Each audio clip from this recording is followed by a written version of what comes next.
사도행전 13장입니다. 13장 1절에서 23절까지 함께 봉독하시겠습니다. 안디옥 교회에 선지자들과 교사들이 있으니 곧 바나바와 니게르라 하는 시므온과 구레네 사람 루기오와 분봉한 헤롯의 젖동생 마나엠과 및 사울이라. 주를 섬겨 금식할 때에 성령이 이르시되 내가 불러 시키는 일을 위하여 바나바와 사울을 따로 세우라 하시니 이에 금식하며 기도하고 두 사람에게 안수하여 보내니라. 두 사람이 성령의 보내심을 받아 실루기아에 내려가 거기서 배 타고 구브로에 가서 살라미에 이르러 하나님의 말씀을 유대인의 여러 회당에서 전할세 요한을 수행원으로 두었더라. 온 섬 가운데로 지나서 바구에 이르러 바 예수라 하는 유대인 거짓 선지자인 마술사를 만나니 그가 총독 서기오 바울과 함께 있으니 서기오 바울은 지혜 있는 사람이라. 바나바와 사울을 불러 하나님의 말씀을 듣고자 하더라. 이 마술사 엘루마는 이 이름을 번역하면 마술사라. 그들을 대적하여 총독으로 믿지 못하게 힘쓰니 바울이라고 하는 사울이 성령이 충만하여 그를 주목하고 이르되 모든 거짓과 악행이 가득한 자요 마귀의 자식이요 모든 의의 원수요 주의 바른 길을 굳게 하기를 그치지 아니하겠느냐. 보라 이제 주의 손이 내 위에 있으니 내가 맹인이 되어 얼마 동안 해를 보지 못하리라 하니 즉시 안개와 어둠이 그를 덮어 인도할 사람을 두루 구하는지라. 이에 총독이 그렇게 된 것을 보고 믿으며 주의 가르치심을 놀랍게 여기니라. 바울과 및 동행하는 사람들이 바부에서 배 타고 밤빌리아에 있는 버가에 이르니 요한은 그들에게서 떠나 예루살렘으로 돌아가고 그들은 버가에서 더 나아가 비시디아 안디옥에 이르러 안식일에 회당에 들어가 앉으니라. 율법과 선지자의 글을 읽은 후에 회당장들이 사람을 보내어 물어 이르되 형제들아 만일 백성을 권할 말이 있거든 말하라 하니 바울이 일어나 손짓하며 말하되 이스라엘 사람들과 및 하나님을 경외하는 사람들아 들으라. 이 이스라엘 백성의 하나님이 우리 조상들을 택하시고 애굽 땅에서 나그네 된 그 백성을 높여 큰 권능으로 인도하여 내사 광야에서 약 40년간 그들의 소행을 참으시고 가나안 땅 7 족속을 열어사 그 땅을 기업으로 주시기까지 약 450년간이라. 그 후에 선지자 사무엘 때까지 사사를 주셨더니 그 후에 그들이 왕을 구하거늘 하나님이 베냐민 지파 사람 기스의 아들 사울을 40년간 주셨다가 패하시고 다윗을 왕으로 세우시고 질문하여 이르시되 내가 이새의 아들 다윗을 만나니 내 마음에 맞는 사람이라. 내 뜻을 다 이루리라 하시더니 하나님이 약속하신 대로 이 사람의 후손에서 이스라엘을 위하여 구주를 세우셨으니 곧 예수라. 아멘. 사도행전 13장부터는 사도 바울이 본격적으로 사역을 시작하는 내용이 기록되어 있습니다. 그래서 13장 같은 경우에는 사도 바울의 제1차 선교의 여행이라고도 부릅니다. 그 교회가 교회됨의 그 중요한 일은 여러 가지가 있습니다만 그 중에서 가장 중요한 것을 하나 꼽으라고 한다면 예수님께서 마지막 당부하시고 명령하신 지상명령이라 할 수 있습니다. 너희는 모든 족속으로 제자를 삼아 아버지와 아들과 성령의 이름으로 세례를 주고 내가 너희에게 분부한 모든 것을 가르쳐 지키게 하라. 볼지어다 내가 세상 끝날까지 너희와 항상 함께 있으리라. 지상명령을 하십니다. 그리고 제자들이 보는 앞에서 올라가시기 전에 그들에게 말씀하시죠. 오직 성령이 너에게 임하시면 너희가 권능을 받고 예루살렘과 온 유대와 사마리아와 땅 끝까지 이르러 내 증인이 되리라. 이렇게 말씀하셨어요. 그리고 예수님은 다시 오신다고 하셨죠. 그럼 언제 오십니까? 복음이 모든 족속에게 다 전해지면 예수님께서 오십니다. 나는 복음을 듣지 못했기 때문에 심판받는 것은 억울합니다. 이렇게 말하는 사람들이 없게 하기 위해서 복음이 다 전해진 다음에 주님께서 오신다고 하십니다. 그러면 복음이 전해져서 받아들인다는 것은 무엇을 의미합니까? 예수님을 나의 주님으로 받아들이는 거예요. 하나님이 그냥 강권해서 이 사람 구원하고 저 사람 구원하고 이런 식으로 하는 것이 아니라 하나님과 인격적인 관계를 맺은 사람들에게만 구원이 임한다는 사실을 여러분 잊지 않으시기를 바랍니다.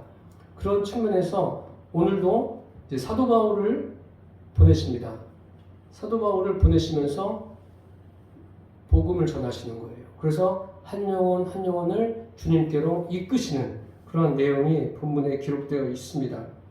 그래서 오늘 이 시작이 13장 1절부터 시작이 굉장히 중요하다고 할 수 있습니다. 그래서 선교를 하려면 복음을 전하려면 어떻게 해야 되는가 여기 자세하게 기록되어 있습니다. 제일 먼저 이제 안디옥 교회를 통해서 선교사를 파송합니다. 그 파송할 때 우리가 깨달아야 될 것은 복음을 전하되 교회가 먼저 복음적으로 또 영적으로 무장을 하고 있어야 돼요. 이것이 제일 중요합니다. 복음에 분명하게 서 있고 영적으로도 무장이 돼 있어야 합니다. 소경이 소경을 인도하면 제대로 된 길로 인도할 수 있겠습니까? 그것은 불가능한 일입니다. 먼저 우리 각 사람이 영적으로 무장이 돼 있어야 돼요. 또 성령님과 올바른 관계 가운데 있어야 됩니다. 그렇지 않으면 복음을 제대로 전할 수가 없습니다. 오늘 1절 말씀을 보면 안디옥 교회에 선지자들과 교사들이 있으니 곧 바나바와 니게를 하는 시므온과 구레네 사람 루기오와 분봉왕 헤롯의 젖동생 마나엔과 및 사울이라 했습니다. 이 사람들은 충분히 선교할 수 있는 능력을 갖춘 사람입니다. 그러니까 복음으로 무장하고 영적으로 무장되어 있는 사람이다. 그렇게 말씀드릴 수가 있습니다. 이 선교라는 것 지금 교회들마다 대부분 하고 있지 않습니까? 하고 있는데 선교하는 데 있어서 중요한 게 무엇이냐면 어떤 물질적인 재원 또 재능적인 재원들 이것을 가지고 있어서 나누는 것도 중요하지만 그것보다 더 중요한 것은 선교를 위해서는 모두가 다 그것을 준비하는 사람들이 바른 신학과 바른 신앙과 영적으로 잘 바르게 정립이 되어 있어야 됩니다. 이것이 제대로 정립이 안 돼 있으면 제대로 된 복음을 전할 수가 없습니다. 어려운 사람을 도와줄 수는 있어요. 도와줄 수는 있는데 주님이 원하시는 복음을 전하기 위해서는 이런 부분들이 잘 정립이 돼 있어야 돼요. 그래서 성숙한 그리스도인으로 세워져서 복음을 전해야지 그렇게 하지 않으면 사람의 방법이 앞서서 사람이 원하는 것을 하게 되고 복음을 제대로 전할 수가 없습니다.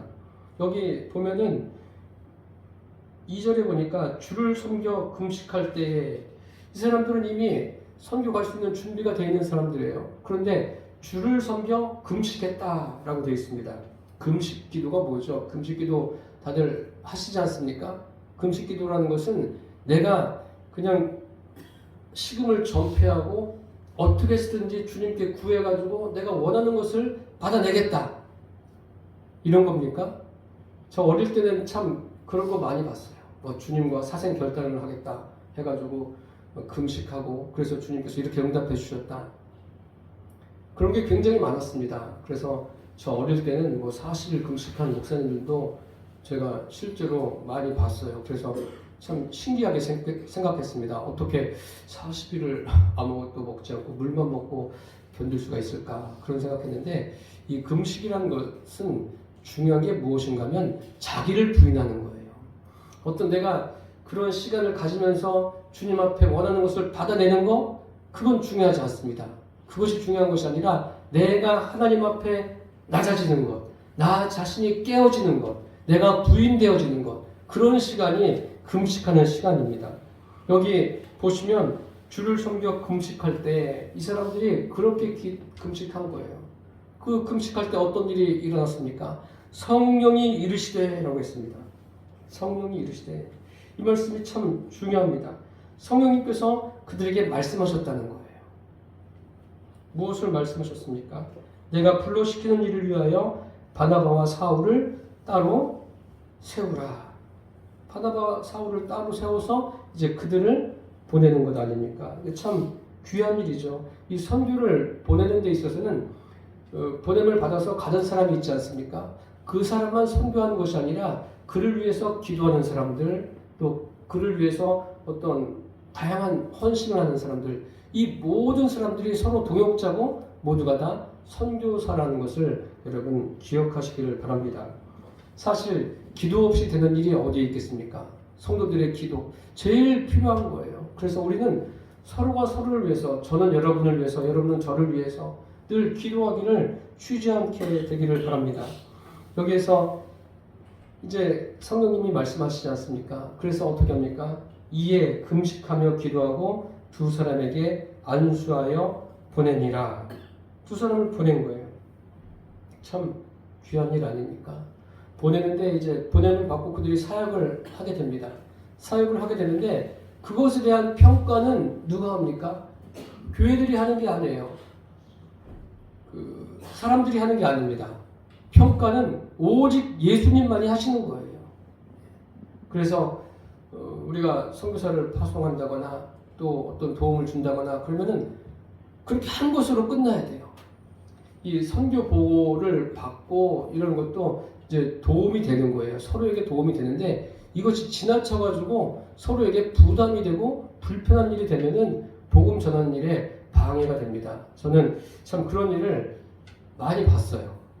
많이 봤는데 제일 이상적인 것은 항상 서로가 서로를 위해서 영적으로 늘 깨어 있어야 돼요. 처음 보내고 갈 때 그때만 막 마음이 충만해가지고 되는 게 아니라 그것이 지속적으로 이어질 수 있도록 그 선교사도 그곳에서 사명을 다할 때까지 이어지고 여기서도 지원하는 분들도 그 마음이 처음 마음이나 오랜 시간이 지난 후의 마음이나 똑같아야 돼요. 아니 더 충만해져야 돼요. 우리 서로의 믿음이 그렇게 되기를 바랍니다. 아마 여기 이 사람들이 그랬던 것 같아요. 그래서 두 사람을 이제 보냅니다. 보내서 여기 보시니까 4절에 보니까 두 사람이 성령의 보내심을 받아 실루기아에 내려가 거기서 배 타고 구브로에 가서 살라미에 이르렀다라고 했습니다. 여기 참 중요한 말씀이 있습니다. 두 사람이 누구죠? 바나바와 사울입니다. 이 사람들이 성령의 보내심을 받았다. 우리가 교회 이름으로 선교사를 파송하지 않습니까? 어떤 또 단체 이름으로 선교사를 파송할 수도 있어요. 그런데 그 사람들이 가는 것은 형식적으로는 뭐 교회 이름, 뭐 선교 단체 이름으로 가지만 빠져서는 안 돼요. 그게 뭐냐면 성령의 보내심을 받는 거예요. 성령의 보내심을 받는 것, 이것보다 중요한 게 없어요. 그러면 누구로부터 받는 겁니까? 하나님께로부터 받는 거예요. 사명을 가지고 가는 거예요. 그것은 직업이 아닌 거예요. 선교사는. 목회도 마찬가지입니다. 목회를 뭐 경제활동을 하는 직업으로 생각하는데 그래서 지금 현실적으로 직업군에 넣어서 뭐 목회자 이렇게 하는데 목회는 직업이 아니에요. 직업이 아니라 하나님께서 주신 사명이에요. 사명을 가지고 하는 것이 목회예요. 그래서 여기 이 두 사람도 성령의 보내심을 받았습니다. 성령의 보내심을 받았다는 것은 뭐예요? 다른 의미가 아니라 성령께서 주도적으로 역사하시는 거예요. 성령님의 역사하심에 자기들을 맡기는 겁니다. 우리 교회도 성령의 역사하심에 맡기고 저와 여러분의 인생도 성령의 역사하심에 모든 것을 맡기시기를 바랍니다. 성령이 이끌어 가시는 거예요. 그럼 자연적으로 우리가 누구에게 민감해집니까? 성령님께 민감해지는 거예요. 성령님, 우리를 인도해 주세요. 성령님께 민감해진다는 것은 무엇을 의미합니까? 하나님의 말씀에 민감하게 되는 거예요. 여기 그래서 두 사람이 성령의 보내심을 받아서 갔어요. 살람이 이르렀습니다. 그래서 5절에 보니까 하나님의 말씀을 유대인의 여러 회당에서 전했다. 그리고 수행원으로 누가 따라갑니까? 요한이 따라갑니다. 마가 요한이 따라가죠. 유대인의 여러 회당에서 전했다. 이 회당이 참 귀한 거예요. 회당이 무엇이냐면 이스라엘이 그 솔로몬 이후에 솔로몬 아들 때에 그 북이스라엘과 남유다로 나누어지지 않았습니까? 그래서 북이스라엘이 존립하다가 아수르에 의해서 멸망돼요. 그리고 남유다도 존립하다가 주전 586년에 바벨론에 의해서 멸망하는데 그때 느부갓네살이 와가지고 그 예루살렘 성전을 다 파괴하지 않습니까? 그러니까 이스라엘 사람들이 모일 곳이 없어진 거예요. 그리고 포로로 끌려갔어요, 바벨론에. 그래서 그곳에 무엇을 짓냐면 회당을 짓습니다. 바벨론 또 이곳저곳에 회당을 지어서 그들이 쉬는 날 모이는 거예요. 모여서 뭐 고향 얘기도 하고 또 서로 위로도 하고 그때 지어진 거예요, 이 회당들이. 그러니까 그 지금 이제 사도 바울이 복음을 전하기 전 수백 년 전에 회당이 이미 지어진 거예요. 얼마나 귀합니까? 그 이방 땅에. 그래서 그곳에서 복음을 전하고 있는 겁니다. 그리고 그곳에서 이제 제사장이 하는 게 아니에요. 누구라도 성경을 깨달은 사람이 나가서 전하는 거예요. 그 내용은 조금 이제 성경을 읽어보면 또 나옵니다. 그럼 생각해 보세요. 만약에 이 회당이 없었더라면 이런 일이 있을 수 있었겠습니까? 참 하나님께서 하시는 일이라는 것은 조금도 오차가 없어요. 그리고 하나님은 이 준비하시는 것도 사람하고 달라요. 아주 정확하게 준비하십니다. 그래서 복음을 전해요. 복음을 전하는데 그 6절에 보니까 온 섬 가운데로 지나서 바보에 이르렀다고 했어요. 바보라는 섬에 도착했는데 거기에 이제 그곳에서 누가 구원을 받냐면 총독 서기오 바울이 구원을 받습니다. 구원을 받는데 그 전에 누가 등장합니까? 6절에 바 예수라는 그런 거짓 선지자, 마술사죠. 이 마술사가 총독 서기오 바울하고 친밀한 거예요. 그러니까 총독 서기오 바울에게 무엇을 전했겠어요? 거짓 선지자니까 거짓 것을 계속 일러주었을 것 아닙니까? 이 총독 서기오 바울은 그에게 들은 거죠. 계속 듣다가 이제 누구를 만나냐면 사울과 바나바를 만나요.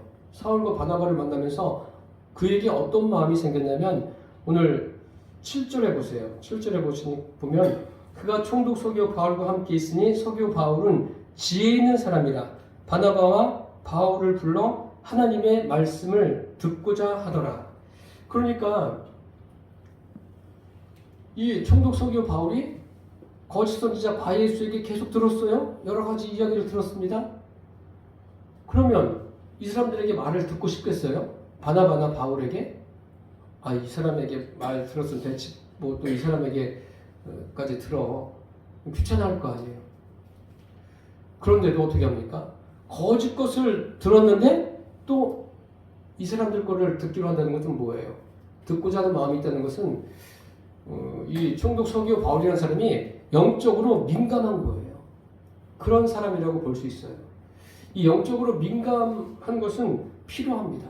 영적으로 민감한 사람이 그 복음을 들을 때도 쉽게 받아들여요. 그렇지 않고 난 영적인 거 관심 없어. 이런 사람은 어때요? 아무리 얘기를 해도 참 더뎌요. 더디고 참 힘듭니다. 무당이 회개하고 예수님 믿으면 잘 믿겠어요? 안 믿겠어요? 잘 믿어요.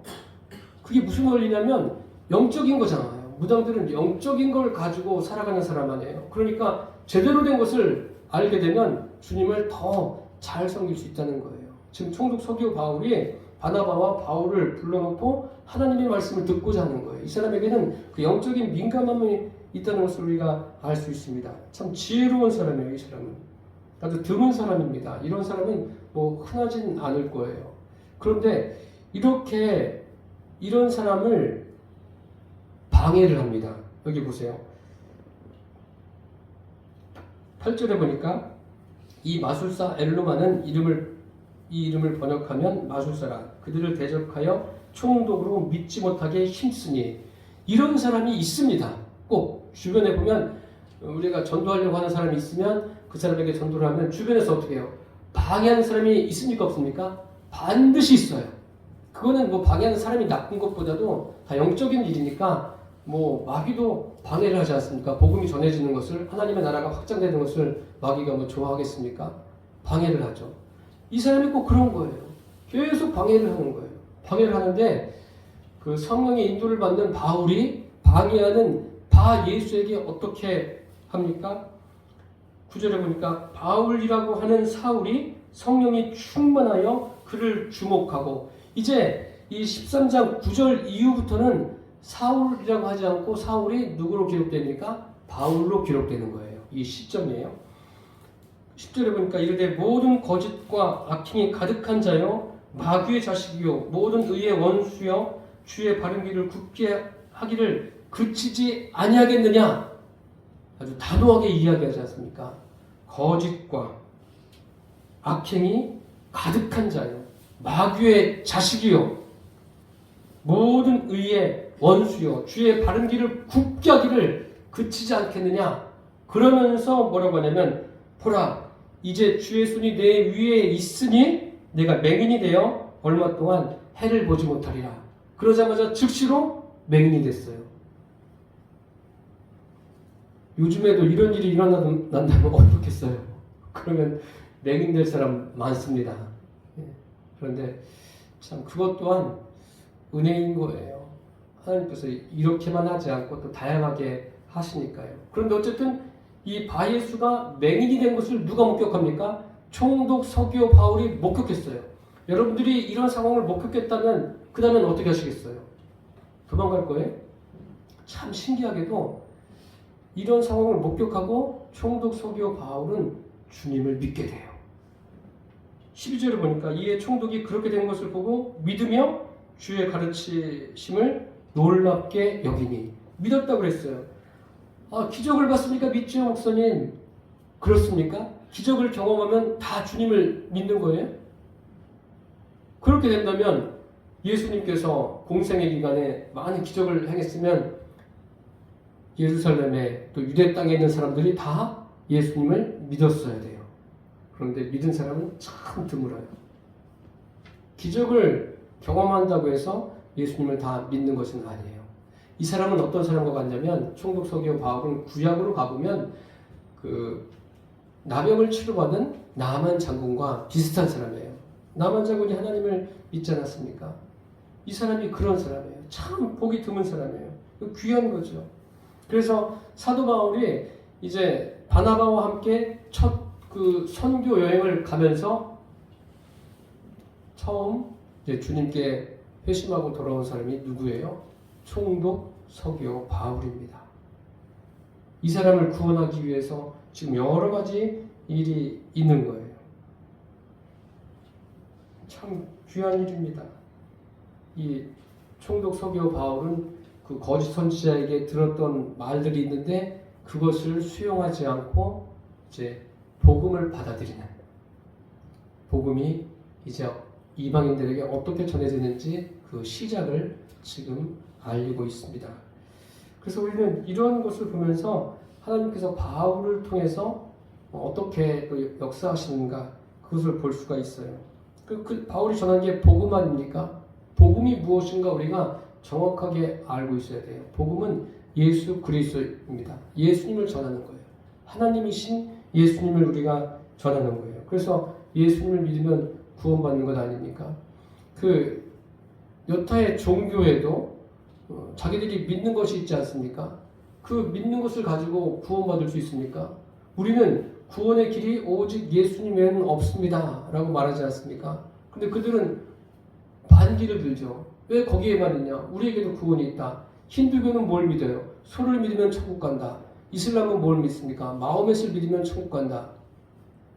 이단들도 다 그런 거 아니에요? 자기들이 숭배하는 그 사람을 믿든지 무엇을 믿든지 그걸 믿으면 천국 간다고 이야기하지 않습니까?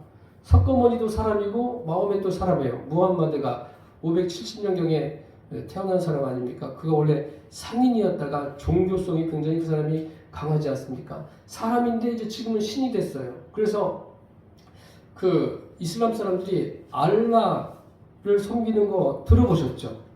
알라가 뭐냐면 하나님이에요. 풀어서 말하면. 그러니까 그들도 뭘 섬기는 거예요? 하나님을 섬기는 거예요. 그럼 그들도 하나님을 섬기고 우리도 하나님을 섬기고, 예를 들어서 저와 여러분이 한국에서 안 태어나고 사우디아라비아에서 태어났어요. 그럼 누굴 섬기겠어요? 맞아요. 마음에서 섬길 거 아니에요. 마음에서 하나님이라고 섬기고. 그럼 거기서 섬기면 분명히 천국 간다고 믿어야 믿어요. 믿는 거예요, 자기들은. 그러면은 우리가 믿는 거하고 뭐가 다른 거예요? 그 사람들도 하나님이라고 해요. 우리도 하나님이라고 해요. 다른 것이 분명히 있지 않겠습니까? 하나님이 누구이신가? 그래서 분명하게 알고 섬겨야 돼요. 저와 여러분이. 그것을 사도 바울이 이제 여기서 이야기하고 있습니다. 보세요. 13절을 보니까 바울과 및 동행하는 사람들이 바보에서 배 타고 밤빌리아에 있는 버가에 도착하게 됩니다. 버가에 도착했어요. 그런데 참 안타까운 일이 생겼습니다.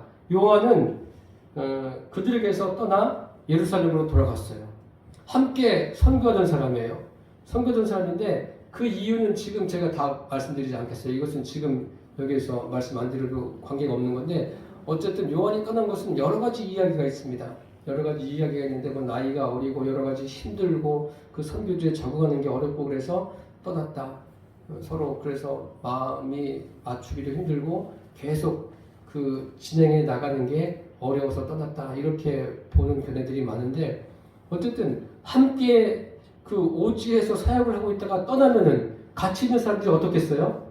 마음이 참 힘든 거예요. 한 사람이 더 오면 더 힘이 되는데 있는 사람 중에서 나가면은 힘든 거 아닙니까? 교회들도 그것을 다 겪는 거 아니에요. 같이 열심히 하는 사람들이 이런저런 일로 뭐 외국으로 떠나는 경우도 있고 그냥 또 교회를 떠나는 경우도 있고, 이럴 때 다들 힘들어하지 않습니까? 그럼 힘들어하고만 있으면 돼요? 아니에요. 남은 사람들이 또 해야 할 일이 있어요. 14절에 보니까 그들은 버가에서 더 나아가서 비시디아 안디옥으로 갑니다. 그리고 안식일에 회당에 들어가 앉았다고 그랬어요. 제가 회당에 대해서는 방금 전에 설명을 드렸습니다. 그때 회당에서 어떤 일이 있었냐면 15절에 보니까 율법과 선지자의 글을 읽은 후에 회당장들이 사람을 보내어 물어 이르되, 형제들아, 만일 백성을 권할 말이 있거든 말하라. 그러니까 누구든지 자유롭게 말하게 한 거예요. 그때 누가 나옵니까? 그때 바울이 나와요. 그래서 바울이 나와서 오늘 짧은 시간이지만 설교를 합니다. 바울이 일어나 손짓하며 말하되, 이스라엘 사람들과 및 하나님을 경외하는 사람들아 들으라. 그러니까 거기에는 이스라엘 사람들도 있고 이방 사람들도 있고 섞여 있을 수가 있는 거예요. 그러니까 바울이 이제 무엇을 말하려고 하냐면 복음을 말하는 거예요. 예수님을 말하는 거예요. 예수님을 말하려고 하는데 이제 어디서부터 시작하냐면요, 구약부터 시작해요. 구약부터 시작하는데 한참 걸릴 것 같죠? 금방 끝나요. 여기 17절에 보세요. 이 이스라엘 백성의 하나님이 우리 조상들을 택하시고 애굽에서 나그네 된 그 백성을 높여 큰 권능으로 인도하여 내사. 창세기 출애굽기 끝난 거예요. 무슨 말씀인지 이해가 되십니까? 창세기에서 하나님께서 그 믿음의 조상들을 택하지 않습니까? 그 족장들을 세우잖아요. 아브라함, 이삭, 야곱, 요셉. 그리고 이제 그들이 요셉 이후에 애굽에 정착하면서 이제 애굽에서 오랜 시간 동안 400년이 넘는 시간 동안 그곳에 머물게 됩니다. 머물게 되는데 그곳에 있는 백성들을 누가 이끌어내십니까? 하나님이 이끌어내세요. 이스라엘 백성에게는 어떤 능력이 없습니다. 하나님의 강권적인 역사로 인해서 하나님의 하나님됨을 이스라엘과 애굽에 보이시면서 그들을 출애굽하게 하셨어요. 그것을 이 한 절로 사도 바울이 요약을 해서 지금 말하고 있습니다. 그 다음에 뭐라고 말합니까? 광야에서 약 40년간 그들의 소행을 참으시고 40년간 그들이 무엇을 했는지에 대해서 성경에 기록되어 있지 않습니까? 출애굽기에도 기록되어 있고 레위기, 민수기, 신명기 가면서 40년간의 그들의 행적이 기록되어 있어요. 그것을 이 한 줄로 요약해서 지금 말하고 있습니다. 그 다음에 19절에 보니까 가나안 땅 7족속을 멸하사 그 땅을 기업으로 주시기까지 약 450년간이라. 그 가나안 땅을 정복하고 이제 그들이 그 광야 생활을 하고 가나안을 정복하고 여호수아 시대를 지나서 또 그 다음 구절에 보니까 사사기 시대를 거칩니다. 그런 과정들을 다 거쳐요. 20절에 보니까 그 후에 선지자 사무엘 때까지 사사를 주셨더니 이제 여호수아 사사 그 시대를 다 거칩니다. 그리고 그것으로 끝난 것이 아니라 이제 왕정 시대가 돌입하지 않습니까? 21절과 22절을 보니까 그 후에 그들이 왕을 구하거늘 하나님이 베냐민 지파 사람 기스의 아들 사울을 40년간 주셨다가 패하시고 다윗을 왕으로 세우시고 증언하여 이르시되 내가 이새의 아들 다윗을 만나니 내 마음에 맞는 사람이라 내 뜻을 다 이루리라 하시더니 다윗까지 왔어요. 다윗이 하나님 마음에 맞는 사람이다 라고 말씀하십니다. 이제 창세기서부터 다윗까지 온 거예요. 이스라엘 그 왕정 시대까지 왔습니다. 그러면서 다윗은 내 마음에 맞는 사람이고 내 뜻을 그에게 다 이루리라. 그래서 어떻게 하셨어요? 하나님이 마침내 이루셨습니다. 어떻게 이루셨냐면 다윗을 통해서 누가 태어나십니까? 메시아이신 예수 그리스도를 나게 하십니다. 그 약속하신 대로 이사야서에 여러 번 또 다른 성경에도 말씀하신 대로 그 말씀을 그대로 이루세요. 그래서 23절에 뭐라고 말씀하십니까? 하나님이 약속하신 대로 하나님은 약속하신 대로 말씀하신 대로 그대로 이루어 주십니다. 그래서 저와 여러분이 이 살아있는 하나님 말씀에 대한 기대감을 가지고 살게 되기를 바랍니다. 하나님의 말씀은 땅에 떨어지지 않아요. 반드시 그 말씀하신 그대로 이루어집니다. 우리가 믿음으로 받아들이면 그 말씀이 우리 안에서 내 삶에서 이루어집니다. 그것에 대한 기대를 가지십시오. 하나님 말씀에 대한 기대를 가지시라는 거예요. 저에 대한 기대가 아니라 하나님 말씀이 어떻게 이루어지는가 그 말씀을 주야로 묵상하고 기대하면서 나가시면 그 말씀이 작게는 내 삶에서도 이루어지고 또 내 현실에서 오늘이란 시간에도 하나님께서 작은 부분부터 이루어가는 것을 우리가 보게 될 줄 믿습니다. 그 약속하신 대로 이 사람의 후손에서 다윗의 후손에서 누가 나신 거예요? 이스라엘을 위하여 구주를 세우셨으니 누구예요? 곧 예수라. 예수는 누구예요? 이스라엘 백성들이 십자가에 못 박은 분 아닙니까? 또 누가 못 박았어요? 사도 바울이 설교를 하고 있는 자기 자신이 못 박은 거 아닙니까? 그러니 이것을 설교할 때 바울이 얼마나 참 감격적으로 또 자기 마음속에 야 내가 이런 사람인데 주님이 나를 부르셔서 성령님이 나를 인도하셔서 여기에서 복음을 전하게 하시는구나 이런 감격 가운데 사도 바울이 복음을 전하고 있는 거예요. 그 구주가 누구라고요? 곧 예수라. 그러니까 메시아가 오신 거예요? 안 오신 거예요? 오셨다는 거예요. 구주가 곧 예수라는 거예요. 예수님 외에는 구원의 길이 없습니다. 왜요? 예수님은 우리를 위해서 십자가에서 고난받으시고 죽으셨습니다. 그리고 무덤에 장사된 지 3일 만에 부활하셨습니다. 그래서 모든 인생에게 생명을 주실 수 있는 유일한 분이세요. 마호메트가 죽었다가 부활했어요? 죽어서 끝났어요. 석가모니가 죽었다가 부활했습니까? 거기에는 부활이 없어요. 부활한 사람은 아무도 없습니다. 그렇기 때문에 다른 종교에는 구원이 없는 거예요. 그들이 아무리 하나님이라고 불러도 거기에는 구원이 없습니다. 왜요? 죽었다가 살아나는 게 없었기 때문에. 우리 기독교만이 죽었다가 살아나는 그러한 십자가와 부활이 있는 곳입니다. 다른 종교들에게는 구원이 없습니다. 우리 예수님을 믿는 사람들만 그들에게만 구원이 있다는 사실을 잊지 않으시기를 바랍니다. 여기 보십시오. 사도 바울의 그 힘을 주어서 말하는 그 모습이 여러분 보여지십니까? 하나님이 약속하신 대로 이 사람의 후손에서 이스라엘을 위하여 구주를 세우셨으니 곧 예수라. 이 모든 것을 누가 준비하신 거예요? 하나님이 준비하셨어요. 하나님이 준비하시고 예배하시고 그것을 하나하나 이루어 가신 거예요. 다윗을 왕으로 세우실 때 왜 다윗을 먼저 세우지 않으셨어요? 사울을 세우시고 그를 패하신 다음에 다윗을 세우셨어요. 다윗도 얼마나 많은 고난이 있습니까? 그것이 다 그 많은 고난들이 십자가를 예표하는 거예요. 그리고 그를 통해서 마침내 하나님은 약속하신 것을 이루십니다. 하나님이 하시는 일은 하나도 헛된 게 없어요. 한 가지만 말씀드리고 말씀을 마치겠습니다.